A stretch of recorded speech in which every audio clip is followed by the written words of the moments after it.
Bismillahirrahmanirrahim. Alhamdulillahirabbil alamin. Wassalatu wassalamu ala Rasulillah sallallahu alaihi wasallam wa ala alihi wa sahbihi wa mawala. Allahumma rizqnal ikhlasu fil niyyati wal qaul wal amal. Pemirsa Kunci Lawang dimanapun Anda berada, semoga teman-teman semua sehat selalu. Kita lanjutkan cerita yang menarik lagi, yaitu ada seorang ulama yang zuhud, seorang yang sufi. Kemudian ini ada banyak cerita dari seorang yang zuhud ini. Beliau bernama Abu Turab. Ya, jadi beliau bernama Abu Turab An-Nakhsyabi. Jadi Abu Turab An-Nakhsyabi itu bernama asli Askar bin Husain. Askar bin Husain. Dalam pendapat lain mengatakan bahwa namanya Askar bin Muhammad bin Husain. Jadi ada perbedaan pendapat bahwa Abu Turab ini mempunyai nama lengkap Askar bin Husain. Ini pendapat pertama. Pendapat kedua adalah Askar bin Muhammad bin Husain. Sedangkan An-Nakhsyabi adalah nisbat kepada tempat kelahirannya.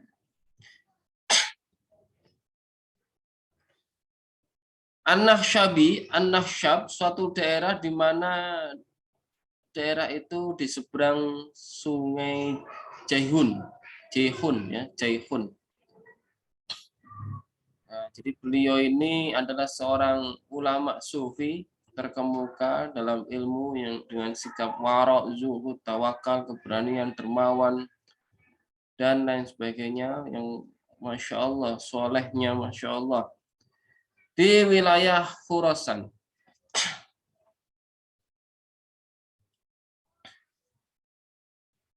Jadi ulama ini, Abu Turab ini, lama bergaul dengan Abu Hatim Al-Attar Al-Basri. Hatim Al-Asom, ya, yang kemarin saya ceritakan itu, yaitu Al-Hatim Al-Asom. Ini juga termasuk temannya, ya, dan sufi besar lainnya. Jadi ini termasuk ulama di masa kurun 2 Hijriah. Karena apa? Beliau ini bergaul atau berteman dengan Hatim Al-Asom yang kemarin saya sudah ceritakan. Abu Hatim Al-Attar Al-Basri dan lain sebagainya, nanti kita ceritakan di lain waktu. Jadi ini dalam perjalanannya beliau berkeliling di sekitar daratan Syam, yaitu Syria, Palestina, Yordania, Lebanon, dan sekitarnya itu, pokoknya daerah Syam, ya. Syam itu ya meliputi Syria, Palestina, Yordania, Lebanon, seperti itu. Kemudian beliau Abu Turab ini banyak menulis hadis, ya, dan dalam fikihnya beliau bermadzhab Asy-Syafi'i, seperti itu.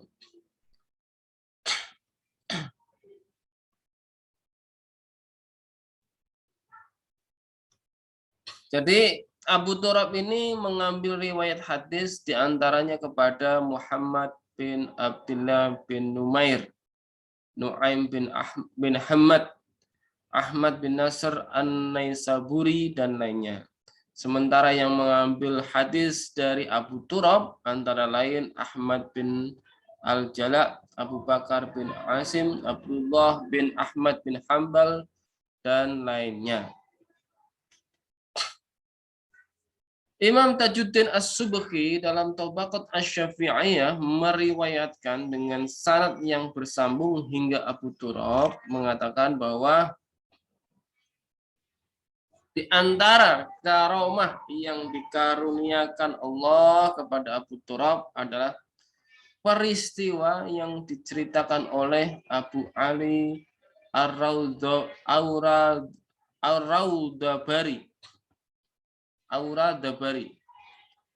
As-Subki berkata, Abu Ali berkata, saya mendengar Abu Abbas Ar-Roti berkata, kami bersama Abu Turab dalam perjalanan menuju Mekah. Tiba-tiba di dalam perjalanan kami ini tersasar. Sasar ya. Jadi enggak. Jadi zaman dulu kesasar itu lumrah karena kompas masih belum banyak. Kalau sekarang kesasar ya enggak lumrah. Masya Allah. Nah, tiba-tiba perjalanan kami ini tersasar karena berbelok ke suatu arah yang tidak kami ketahui. Kami merasa sangat kehausan. Masya Allah. Padahal kami sedang berada di padang pasir yang jauh dari perkampungan. Sebagian dari kami berkata kepada Abu Turab, wahai Syekh, kami sangat haus. Tiba-tiba beliau menghempaskan kakinya ke tanah, ke padang pasir tadi. Ya, dihempaskan, ya, diinjakkan kakinya ke padang pasir, lalu memancarlah air yang sangat deras. Seorang anak muda tadi yang berkumpul atau berombongan dengan Syekh Abu Turab berkata, akan lebih mudah apabila saya minum dengan gelas. Abu Turab kemudian memukul tangannya ke tanah. Ya. Anak muda tersebut muncul, jadi lalu muncul gelas sangat bagus terbuat dari kaca yang tidak pernah aku lihat sebelumnya. Jadi ini perkataan As-Subki, perkataan Abu Ali ya, yang diceritakan Abu Subki, As-Subki. Jadi anak itu meminta gelas kepada Abu Turab dan Abu Turab menghentakkan tangannya ke tanah, lalu muncul sebuah gelas ya, sebuah gelas yang terbuat dari kaca yang belum pernah dilihat. Masya Allah. Lalu diambillah gelas itu, kemudian anak muda tersebut kemudian minum dan aku pun turut minum.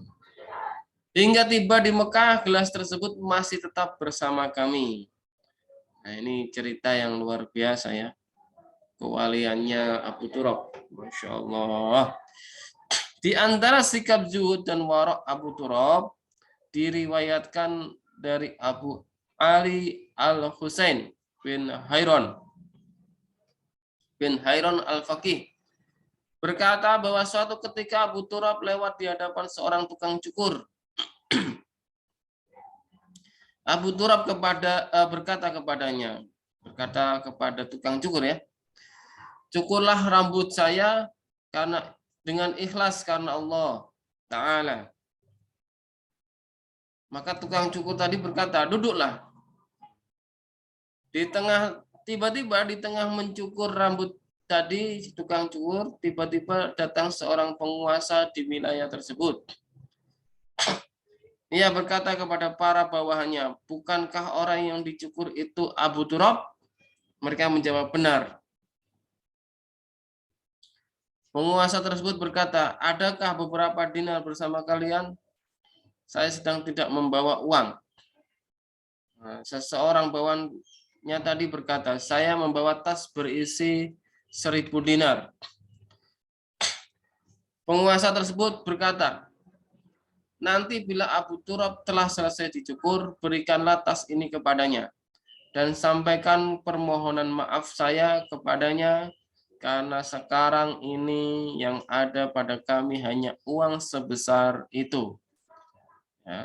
Lalu orang itu datang kepada Abu Turab hendak menyerahkan uang. Abu Turab berkata, berikanlah kepada tukang cukur ini. Namun tukang cukur tadi berkata, demi Allah, saya tidak mau menerimanya. Bukankah dari awal saya sudah berniat ikhlas karena Allah? Walaupun kantong ini berisi 100.000 dinar, saya tak akan mengambilnya. Masya Allah. Inilah teman-teman. Sesuatu yang ikhlas, sesuatu yang beramal, amal sesuatu apapun, dilandasi dengan amal yang soleh, dengan keikhlasan, maka amal itu insya Allah diterima. Karena syarat amal diterima adalah keikhlasan. Nah ini, walaupun dibayar dengan 100 dinar ya. Tapi ya tahu sekarang banyak orang-orang yang sholat subuh diiming-imingi umroh dan lain sebagainya. Ya Allah alam ya. Oke, kita teruskan. Kemudian demi Allah tadi, tukang cukur, demi Allah saya tidak mau menerimanya. Bukankah dari awal saya sudah berniat ikhlas karena Allah. Walaupun kantong ini berisi 100.000 dinar, saya tidak akan mengambilnya. Abu Turab berkata kepada yang membawa uang, kalau begitu ambil saja uang itu untukmu sendiri dan pergunakan untuk keperluanmu. Masya Allah, begitu zuhudnya Syekh Abu Turab An-Nakhshabi. Diriwayatkan suatu ketika, ya diriwayatkan di cerita lain bahwa suatu ketika Ali bin Al-Husain bin Hayron Al-Faqih dan Abu Turab, ya, jadi dua orang ini hendak memasuki jalanan pedalaman yang cukup jauh. Ali bin Husain berkata, kita membutuhkan bekal. Abu Turab menjawab, kita membutuhkan kepada yang tidak membutuhkan. Siapa yang tidak membutuhkan? Allah.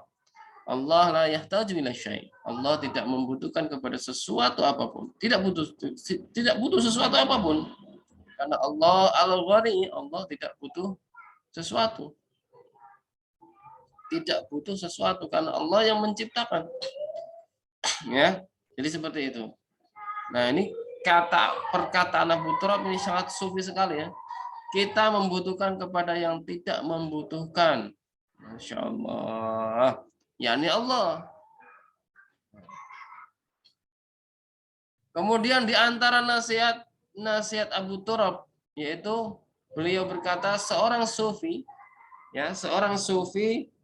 makanannya adalah sesuatu yang ia temui.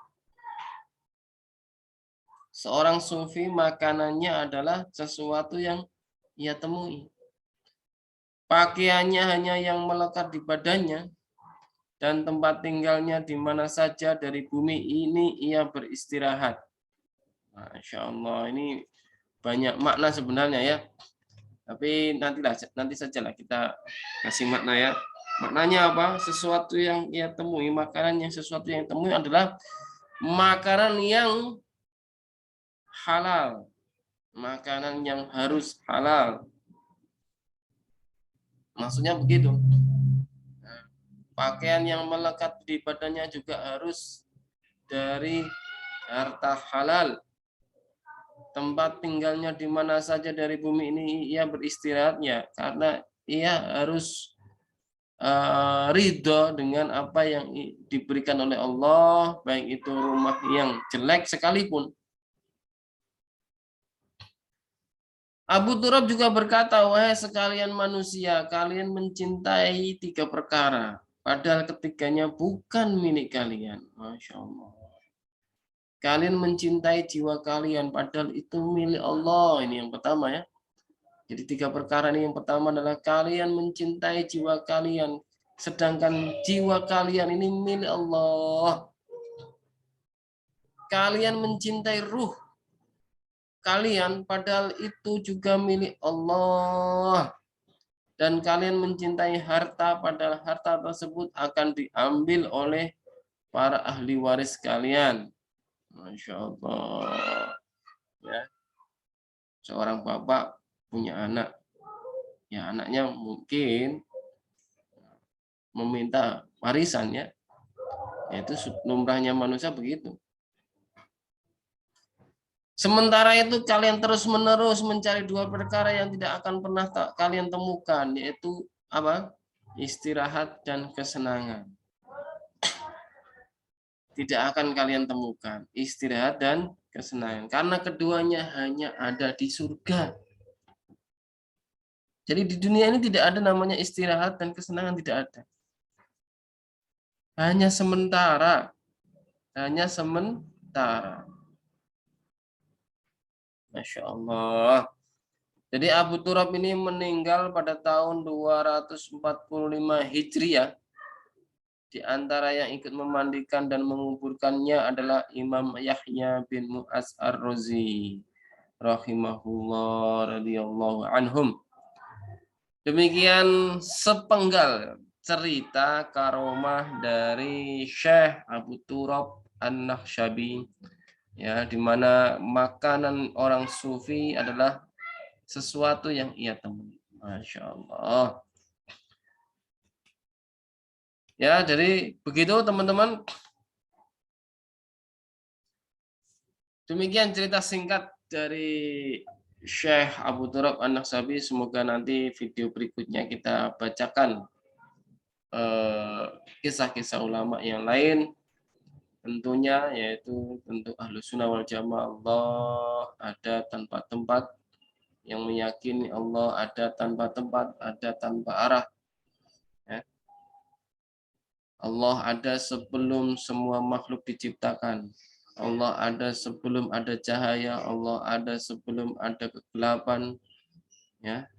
Allah ada setelah semua makhluk diciptakan. Allah ada tanpa tempat, tetap ada tanpa tempat. Terima kasih. Wallahul muwaffiq ila aqwamit thoriq. Wassalamualaikum warahmatullahi wabarakatuh.